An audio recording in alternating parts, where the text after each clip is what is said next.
Là on a les abeilles qui butinent la févrole. Il y a plein d'abeilles, ben là c'est un couvert multi-espèces qui a été implanté juste après les vendanges. Idéalement on essaie de l'implanter avant les vendanges, mais là il a été implanté après les vendanges. Il y a de la févrole, donc on voit là en floraison, qui attire les abeilles, et on voit un grand nombre d'abeilles qui sont en train de butiner. Il y a du pois, ici par exemple, qui s'accroche à la févrole et qui grimpe vers la lumière. Il y a de la vesse, qu'on trouve ici, et il y a de l'avoine et du seigle. Quel est l'objectif de ce couvert végétal?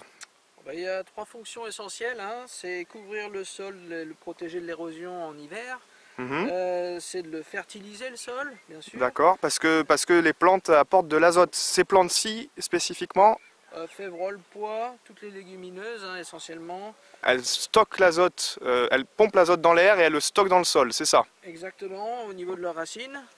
Et quand on les détruit, eh bien, elles restituent cet azote fixé, cet azote gratuit qui vient de l'air, de l'atmosphère. Il est gratuit et il est restitué à la plante, à la vigne essentiellement. D'accord. Et le troisième objectif, c'est, par leur chevelure racinaire, de structurer le sol, de le décompacter et de lui amener de la porosité.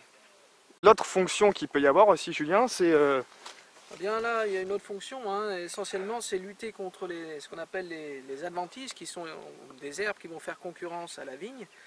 Par leur effet allélopathique, on va dire, elles font concurrence aux mauvaises herbes, elles les privent de la lumière et donc elles ne poussent pas. Donc en fait, on ne désherbe pas. Au lieu de désherber et de détruire les herbes qui nous gênent, on met une autre espèce d'herbe en place, de plante en place, qui va prendre simplement le dessus sur tout ce qui peut être gênant, les ronces, le chien-dent par exemple. Et en fait, ben voilà, une solution naturelle à un problème naturel. On va essayer d'arracher par exemple un pied de févrole pour regarder aux racines. Voilà, voir un peu le système racinaire. Alors, elles cassent, c'est classique en général, elles sont tellement bien enracinées que on a du mal à les arracher. Il faut y aller tout doucement. Voilà, régulièrement. Voilà. Bon. Ah, ben là on en a une belle. Bon, on a laissé beaucoup de racines dans le sol. Alors, il faut savoir que, ce qu'on disait tout à l'heure, le but, c'est vraiment de décompacter le sol, en même temps qu'on le fertilise. Donc, toutes les racines, là, il y a un gros chevelu racinaire, ce qu'on appelle, on peut bien le voir ici. Voilà, tiens, on voit des galeries de vers de terre. Je viens de la détruire, mais là, il y a une galerie de vers de terre ici. On la voit descendre. Donc, on voit ce qu'on appelle les nodosités. Donc, toutes ces petites billes blanches, là, je ne sais pas si tu arrives à bien les voir, à bien faire le focus dessus.